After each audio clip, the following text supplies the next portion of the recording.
Topic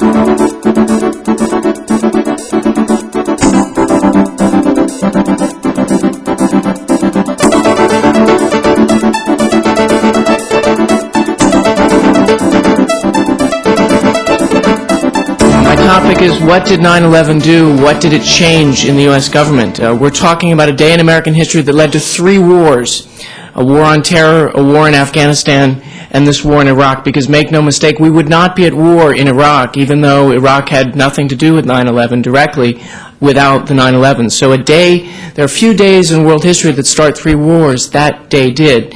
I am not an expert in international politics.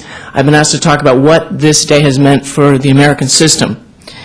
Is it a Pearl Harbor, or is it a JFK assassination? JFK assassination, which everyone remembers where they were, and I see a few people old enough out there to remember where they were, but it didn't really affect the ongoing process of American government in any direct fashion. I'm going to tell you about 5 things that 9/11 did and 6 things that it didn't do. Now, good rule of public speaking is never give an audience a list longer than 3. So I've already said a list of 11, so we'll see if we can get through that, and I hope we can. The first thing that 9/11 led to was a surge in patriotism, a surge of support for being an American, and a search for meaning on what America would do in response. Now, that's the most predictable response. If you asked a political scientist, what would happen if we were attacked? Everyone would say, well, Americans will rally around the flag. But I think it was a little less clear before 9/11 that this is what would happen for a couple reasons. First of all, liberals primarily had been in love with this book called Bowling Alone by Robert Putnam, which showed that Americans were losing their sense of community, that things that connected us across class boundaries, such as the draft or Kiwanis or bowling leagues, these things were in decline, so we were becoming these atomic individuals that didn't care about each other. So maybe we wouldn't rally. And then from the conservative perspective, we'd heard for 30 years that we were losing our values, that our families were weakening, that we were losing things that made us Americans. Our moral fiber was deteriorating. Well, 9/11 showed that both of those predictions weren't true, that both of those diagnoses of the American disease at least were not fully accurate, that maybe we were still a strong nation. So the first response was a surge in patriotism. Along with that was a return to focus on national security, which greatly helped the Republican Party. We've known that for 40 years, that when the issue turns to national security, the American public tends to favor the Republicans. When national security crises are off the map, such as in '92, the Democrats do much better. It was 9/11 that helped President Bush do what only 2 other people have done since 1934, which is win seats in a midterm election. So if you were looking at the 2002 election returns and you were a Democrat and you were unhappy, one of the reasons was this surge of attention, of patriotism, which tends to help the Republican Party. That's 1. See, we can do 11 if we do them this fast, so don't lose faith. Along with this surge of patriotism was power to the president. Our constitutional system is designed so that in times of crisis, the president gains power, and this has been a pattern throughout American history. Presidents in depressions, presidents in war, gain power. It also, in a personal level, resolved many lingering concerns about the capabilities of George W. Bush. He won a very contested election. You might have heard something about that. Being that it is Florida, but his masterful speech on September 20th, I think, resolved a lot of Americans' doubts. His first 2 public comments on this were not masterful and reinforced a lot of the doubts, and a lot of Americans were saying, boy, I hope he's better than that. And he resolved those doubts on September 20th, and I think that he has become far more powerful. And again, this is predictable under political science. Some of you may have heard from Professor Jewett about the 2 presidencies thesis of Aaron Wildofsky, and that is that we have 2 presidents in America, a domestic president and a foreign president. And the domestic president is far weaker because he has to fight with all these congressmen who have very specific views about domestic policy, but are much more willing to let the president lead on foreign policy. So again, that change was predictable. The third change maybe was not, and that is the Homeland Security Department. Since the dawn of the Cold War, we've never reshuffled our agencies as much as we did. 22 agencies are now grouped together under a new bureaucracy. This was not, as you might have heard or interpreted from earlier comments today, a Republican proposal. This was a Democratic proposal that Bush resisted strongly. But within the inner walls of the Bush administration, there was an early event which showed why this is such a special achievement. Tom Ridge, then the director of Homeland Security in the White House, presented to the cabinet a plan to just bring the Customs and the INS and the Coast Guard into one agency. This makes a lot of sense. This was a very good idea, and people have been talking about this for years. And the cabinet secretaries all got together and said, you know, you're right, that's a good idea. We don't mind losing the budget authority. No, they didn't. They said, we all need to hold on to what we've been in charge of, and we'll fight like hyenas. The real problem with the Coast Guard and the INS or whatever it is you're not giving us enough money. Give us more money, but keep it all in our department. And Ridge went back to his office, and he was so mad, and he was so frustrated. And you really see the brilliance of George W. Bush. Because what the White House did under this first MBA president, and it does make a difference, he's a brilliant, disciplined executive, secretly they hatched a plan that was far more ambitious than what this proposal that had been shot down by his own cabinet. And just a few people, and you could have never done this in the Clinton White House because it leaked. I mean, people could not keep secrets. Bob Woodward would have found out about this. But they brought this plan together that was far more radical than the one his own cabinet had rejected, and they presented it to members of the cabinet, and they said, this is going to happen whether you want it or not. And John Ashcroft, who is very powerful in this administration, he wanted to hold that INS. But he had to give it up because he knew that he couldn't appeal to the president on this. This was going to happen. And they took it to the members of Congress, and of course the members of Congress said, oh, we don't mind losing our oversight authority over these agencies. Go ahead, make these vast changes. They really didn't say that. They wanted to hold on to their positions as chair of the Coast Guard Committee or this, that, and the other, but there was no resisting this. Bush could not have done that without his MBA skills, but also, and the disciplined focus of his White House, but also the power that the president gained led him to reshuffle the bureaucracy. The fourth effect, see how fast we're going? The fourth effect was deficits. Now, a lot of Democrats will tell you that 9/11 led to the massive new deficits, or if it's not that, it's the tax cuts. They're much more true on the second point than the first. In fact, at the federal level, 9/11 has played a small role in the sudden turnaround of this country's finances, which is a very serious issue. There were lower tax income because of lower economic activity. Homeland Security is quite expensive. A war in Afghanistan that was not cheap. This current war in Iraq, which is going to be much more expensive, I think, than people are expecting, the reconstruction of New York. But all that put together is still a small part of this new federal deficit. It's a lack of spending restraints since 1999, as well as these new tax cuts that are a big part of that. But when I say deficit, I also mean state governments. State governments were already reeling when those planes hit. Now they are struggling like they have not struggled since World War II. If you see a state official here today, ask him how they're doing. I think 49 of the 50 states are in a major budget crisis. Because for localities and for states, this new spending on Homeland Security has been devastating. Just some quick figures. In Boston, $100,000 a week in police overtime alone. In Baltimore, $2.6 million a month in security costs alone. In Dallas, $6 million a year estimated. New Orleans, $10 million a year. The total state figures are much higher and are very difficult to estimate because no one's keeping track of all the different costs. Think about this.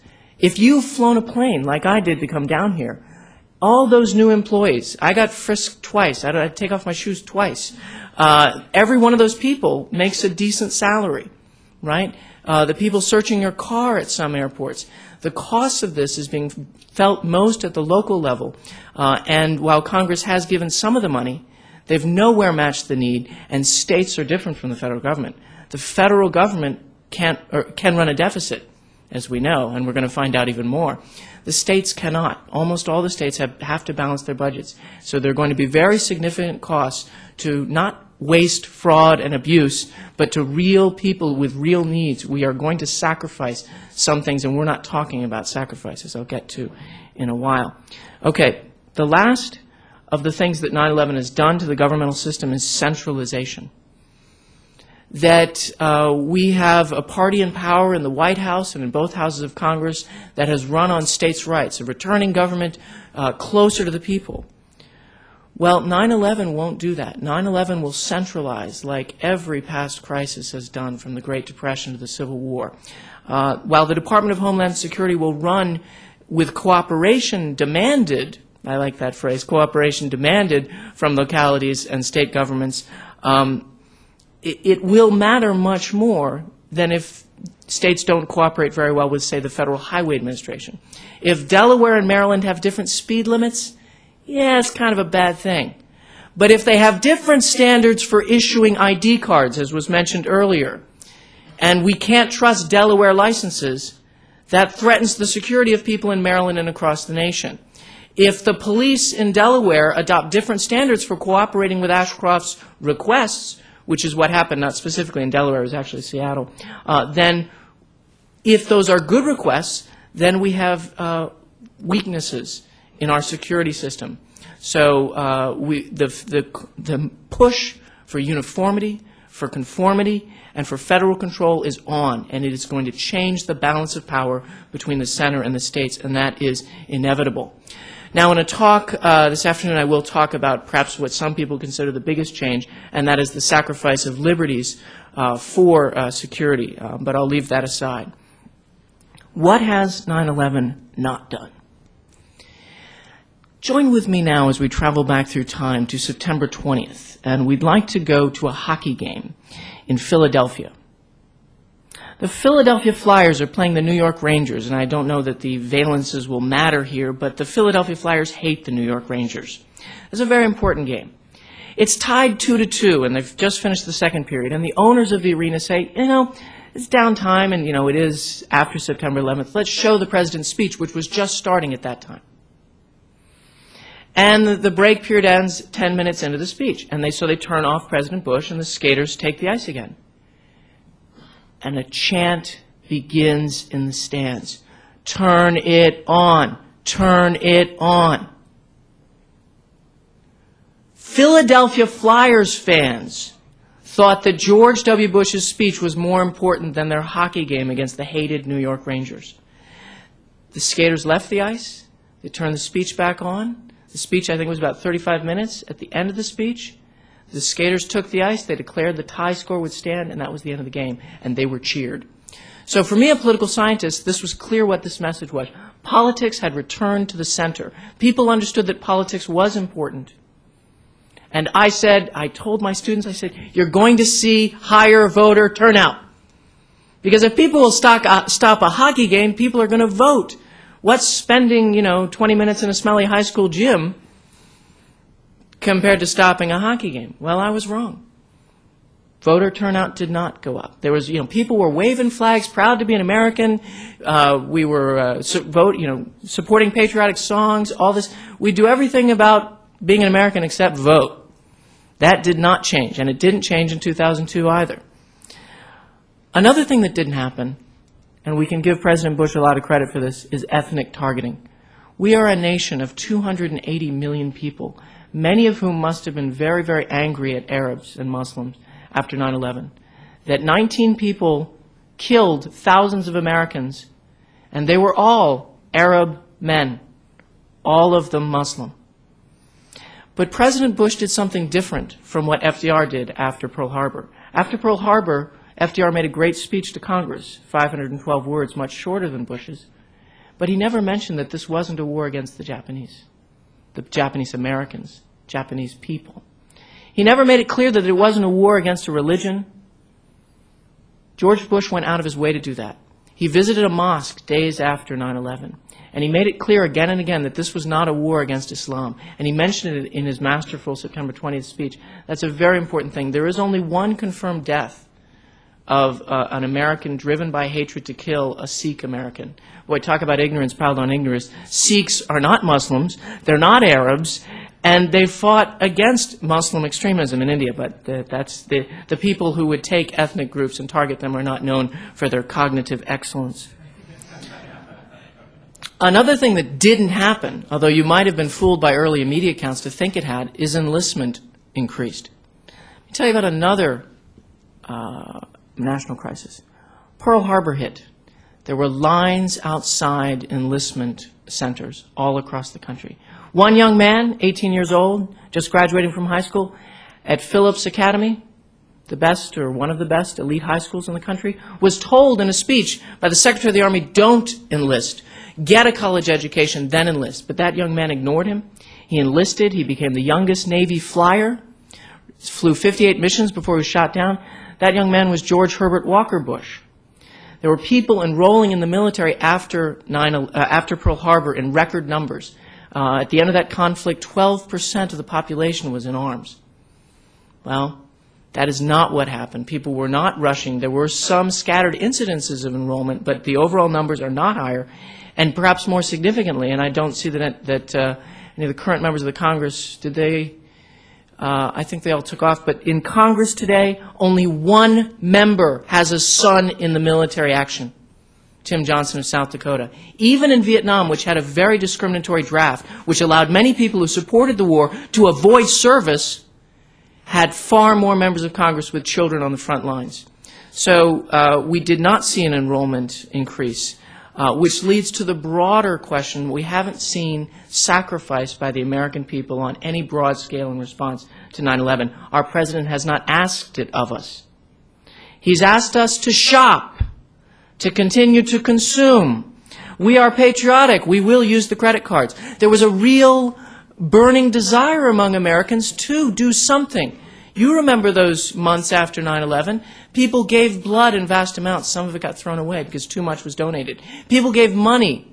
People were willing to do something, anything. And I think it was a great failing of George W. Bush that he didn't harness that to something. He promised he would. He didn't. Not even a dime on gas, which I think would have been the right answer to a crisis that emerges from the Middle East. We could have had a dime tax on gas that would have gone towards Homeland Security to pay some of those tremendous costs that I'm talking about. So it was a lost opportunity. We have not been asked to sacrifice with one key exception, that is military families. Not just the military families who suffered terrible losses in Afghanistan, terrible losses in our ongoing war in Iraq when their loved ones died or were terribly wounded, but just the loss of a family member for 6 months or a year, or just not knowing, or the sacrifice of fear. There are fewer Americans in our armed forces than at any time in the last 50 years. Fewer American families are touched. So they are making the sacrifices for all of us. So long as we continue to have low casualty wars, the fact that most members of Congress and most elite decision makers have no one in the military and their families won't be an issue in American politics. But it will be an issue the day we have a major casualty war. Now, the fifth thing that hasn't changed, how am I doing on time? Boy, I'm doing excellent. I can slow down now. I can relax. I'll start to get boring now. The media is no better than it was before 9/11. I really thought that it would get better. Call me an optimist. That let's go again, travel back through time to the summer of 2001. What are the big issues on the media's plate? Anyone want to shout out? Yeah. Sharks, exactly. That was the summer of the sharks. Every time, and is it a tragedy when a little kid gets bit off the coast of Florida, particularly for your tourism industry? Yes. But it is not earth-shattering breaking news that justifies interrupting my coffee. I'm sorry. And so it was the summer of the sharks. What was the other big politics news of the summer of 2001? Thank you.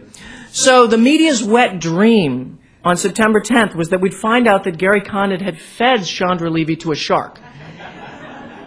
It's a funny comment, but there's a serious point. These were trivialities. I was glad that Dan Rather, who is the executive producer, in effect, of CBS News, said, we're not going to cover Condit. They covered it once, and they said, we're not going to feed this beast of scandal and sex. I thought briefly that the media would get better, that they'd start to focus on important things. Well, the media's not doing a good job of telling us the facts on this war against terror, on politics generally. They've gone back to their old habits at light speed. Let me give you a couple examples. How many Iraqis were on those planes? 0. What percent of Americans think that at least one of them was an Iraqi? 46%. A majority of Americans in one poll said that Saddam Hussein was involved in planning 9/11. Now, we can sit back and we can laugh at the Arab popular opinion, which says that the Jews did 9/11, that it was some sort of Mossad plot, and we go, oh my God, they're so ignorant. Their media is poor, and they're fooled by their leaders into thinking that the Jews are behind everything.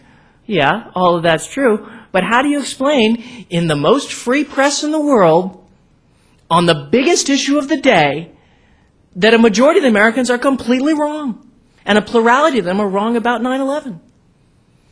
Could it be that these casual links, one of which we just heard, which is not accurate, that there's a strong linkage between Al-Qaeda and Saddam, right, has been said so many times that it's just, well, he must have been involved, right? That's just not true. The other example I'd give you is Elizabeth Smart. It is a tragedy when a young girl is kidnapped, right, and taken away from her home. But on the eve of a war in which hundreds of thousands of people could die and could change the face of world history, my TV screen was Elizabeth Smart 3 days in a row, all the time. We were about to attack Iraq. That is a failing of the media, and you know whose fault it is? Yours. Everyone in this room, because we are the people that they do market research on, and they know that we want to watch stories about young, pretty, white, kidnapped girls. I'm currently writing a textbook on the media, and it is just amazing what goes on, that the media market research is, and they've created fear where there is none, or there should be none, or very little. We have this impression that child kidnapping has increased. No! Media coverage of child kidnapping has increased. 20 years ago, when I was coming up, kids were getting kidnapped, right? Pedophilia wasn't invented in 1992, but we didn't have 24-hour cable news needing breaking news all the time. The hope when cable news came along is that the 22-minute news broadcasts on the networks would give you the headlines, and then you'd go to CNN for the depth. Instead, we go to CNN for the most current fragments, and then they keep repeating those fragments, and they keep adding little bits all through the day. There's no depth, or very little. So the media has not gotten better. Now, the sixth thing that has not improved is partisan bickering. Again, I had faith. I talked to Congressman Frey briefly before the talk, and he mentioned that he used to be friends with Tip O'Neill, the leader of the House of Representatives, a Democrat. And it was a day when you could conceptualize a Congress where people fought hard from 9 to 5, and then they would share maybe a couple drinks and some good stories from 6 to, I don't know, Congressman, 10, 11, home by 12, always. But it really was a day in which people were friends on Capitol Hill. Now, one of the faults of this, by the way, is the airplane. That today you can go home on Thursday when the congressional session ends and make it by Tuesday. Talk about your long weekends. But, I mean, members of Congress work very, very hard at home and in Washington. And back then, before the plane, you were stuck in Washington, so you had a lot of time to socialize. Well, you know what happened on 9/11? Tom Daschle, then the leader of the Senate, Gephardt, the House Minority Leader, Denny Hastert, the Speaker of the House, and Trent Lott were taken away to an undisclosed location by an executive helicopter.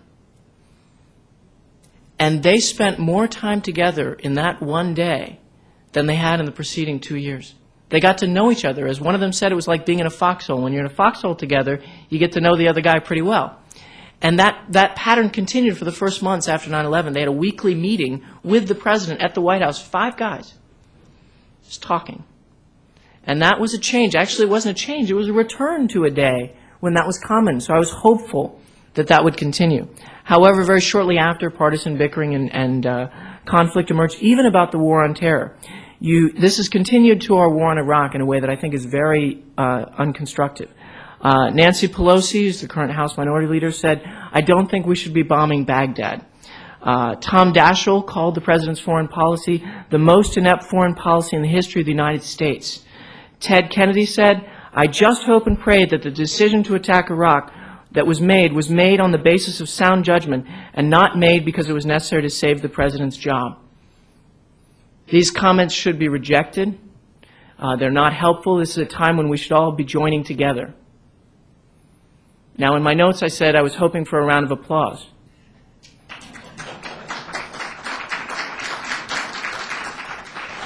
I'm sorry, my notes are in error. I got those comments wrong. That Pelosi quote was said by Tom DeLay. That Daschle quote was said by Republican Congressman Randy Cunningham, and the Kennedy quote was said by Dan Quotes, all of them in criticism of Bill Clinton's Kosovo war. There is a dangerous change. I tricked you. There is a dangerous change in America today. The idea is abroad that you cannot criticize the president during war or during the war on terror, that any criticism of the president is called unpatriotic, treasonous. These are dangerous words to enter into our public discourse, and they should be rejected and fought. It is not the partisan bickering that's the problem. It's that conformity. And you know whose fault that is? I think it's the Democrats. They decided 2 months before the 2002 election that they weren't going to talk about the war, that they were just going to take the war off the table and run a campaign on prescription drugs. Idiots, but worse than idiots. It was a cheating of the American people of a debate that should have happened before we went to this war. I speak to foreign groups for the State Department about every 2 weeks, and they could not believe that we were on the verge of war. We're the world's greatest democracy, at least that's what we say, and we weren't even debating the issue of the war. It is a mistake of history to imagine that Americans don't criticize the president during war. The War of 1812, the Mexican-American War, the Civil War, the Spanish-American War, First World War. All of these featured wide open debate. We heard one guy mention that Lincoln put an editor in prison. It's true. I don't know that that's the model we want to follow. During World War I, former president, imagine if Bill Clinton said this today. Right, if Bill Clinton launched a full critique of the war on Iraq with, all the bells and whistles saying how stupid it was, start to finish. I'm not saying I agree with that, but imagine Bill Clinton said that, because that's what Teddy Roosevelt did in 1918 to Woodrow Wilson. And he said this, a great Republican president, Theodore Roosevelt, to announce that there must be no criticism of the president or that we are to stand by the president right or wrong is not only unpatriotic and servile, but it is morally treasonable to the American public. I agree with that. Furthermore, 12 days after Pearl Harbor, perhaps the only day in American history comparable to 9/11, 12 days, Robert Taft, the leader of the Republican Party at the time, Mr. Republican, said this. And now, again, imagine if Tom Daschle had said this. As a matter of general principle, I believe there can be no doubt that criticism in time of war is essential to the maintenance of any kind of democratic government. Too many people desire to suppress criticism simply because they think that it will give some comfort to the enemy to know that there is such criticism. If that comfort makes the enemy feel better for a few moments, they are welcome to it as far as I am concerned. Because the maintenance of the right of criticism in the long run will do the country maintaining it a great deal more good than it will do the enemy, and will prevent mistakes which otherwise might occur. I think that, again, is words that we should all take into account in these troubling times. Why did the Democrats give up? Why didn't they run on their, what I think for most of them was their beliefs? Well, they look at what happened to Max Cleland in Georgia, a Vietnam veteran who left 3 limbs in Vietnam fighting for his country, was the victim of attack ads which said that he lacked the courage to lead on national security because he voted for the Democratic version of Homeland Security and not the Republican one. Now, Max Cleland may lack many things, and now he lacks a Senate seat, but he does not lack courage. But it was that kind of a very effective campaign that the Democrats feared. Now, when I wrote my little textbook on 9/11, and I wrote it in February in a 14 days frenzy of caffeine, I was late on my deadline. I'd promised them this book. I said, oh, sure, I'll write that, and then, eventually the calendar kicks you in the ass. I said, what will happen? What's the future? What are the possible scenarios? And I constructed 3. First of all, a return to normality, that American politics might go back to the way it was before 9/11. And this seemed quite plausible in February, that partisan bickering of a normal character had emerged on domestic issues, that the war on terror had been prosecuted very effectively in Afghanistan, and that people hadn't voted in the November election, so that hadn't changed. I don't anymore believe that we are on a return to normal. Another possibility was exponential globalism, that 80 countries had people entombed at the World Trade Center, and that it wasn't just an attack on America, it was an attack on the World Trade Center, and that the sympathy for our country around the world was unimaginable. Cuba was on our side, right? That they had sympathy for us. People in France were wearing shirts that said, "I am an American," or "I am a New Yorker," right? That was the headline in Le Monde. And the last time we were attacked, in Pearl Harbor, when Pearl Harbor hit, we were not part of any international organizations of any kind. We were not in strong alliance structures. And then through World War II and then on into the Cold War, America became part of the world. So a tragedy initiated tremendous new internationalism in America. So exponential globalism, that you could have built a new and stronger international community on the ashes of 9/11. I thought that was a possibility. The third possibility that I talked about was Fortress America. An America in which freedoms would be truncated, in which we would be taking unilateral military action with fewer and fewer allies, and where Americans would have less freedom to criticize their government. I'm very much afraid that is where we are trending towards today. I think that Fortress America is reality, that it's not classic isolationism where we say the world, which an earlier speaker mentioned, the world, just leave them alone. Moreover, it's isolation of a special kind. It's unilateral action that will just say we don't have to take into account what the rest of the world thinks. Again, when I speak to these foreign groups, you cannot imagine how angry they are at America. There's two very important things to watch in the coming months. One is what happens today when the President visits Belfast. Belfast is a smart place to go, and he went there on very short notice. But the anger in the Irish streets in the Northern Ireland and Ireland proper is very strong. The polls are very bad. So I think there will be some demonstrations. They won't be very large. But in June, the G8 meets in France. And French popular opinion is as opposed as German popular opinion, but it may be even more intense in France because we have been saying some very awful things about the French. We have seen political figures adopt what was a joke on The Simpsons, calling the French cheese-eating surrender monkeys. One congressman from Florida suggested that the government pay for the removal of the bodies of American servicemen from the fields of France, from World War I and World War II. The French read our newspapers. They know a lot more about American politics than we know about French politics, and we are not doing good public diplomacy. We will pay a cost for ignoring the opinions of the world. I don't know that it's not worth it. It may well be, but we will pay a cost. And since do I have time to just, well, my personal thing is to call the French cowards is really, really just ignorant of history. The French lost 1.5 million men in World War I. As a percentage of their population, we've never even come close to that. That's almost as many men as America's lost in all its wars put together, and they didn't surrender. They fought on. For decades after that, on the subways and buses of France, there were special cars for amputees because so many men didn't have legs and arms. We have never been tested the way France has been tested. And before we call them cheese-eating surrender monkeys, or mocking their courage, we should be tested the way they've been tested. Sorry, that's a little editorial comment. I hope I don't lose my honorarium. No. Okay. Praise it. It was in my contract. It said, don't praise the French. Okay. You just get paid in francs instead of dollars. Hey, no. What's the exchange rate? Maybe more stable. It could be. French wine, we could talk. In the end, what has 9/11 meant for American politics? Well, it reminded Americans, however briefly, that politics is important, although you wouldn't know it from watching CNN and Fox. We have reached the end of an unserious era in politics. The rest of the world laughed at this country as we spent 2 years of our nation's time debating whether the president had oral sex with a 23-year-old intern and then lied about it in a civil suit.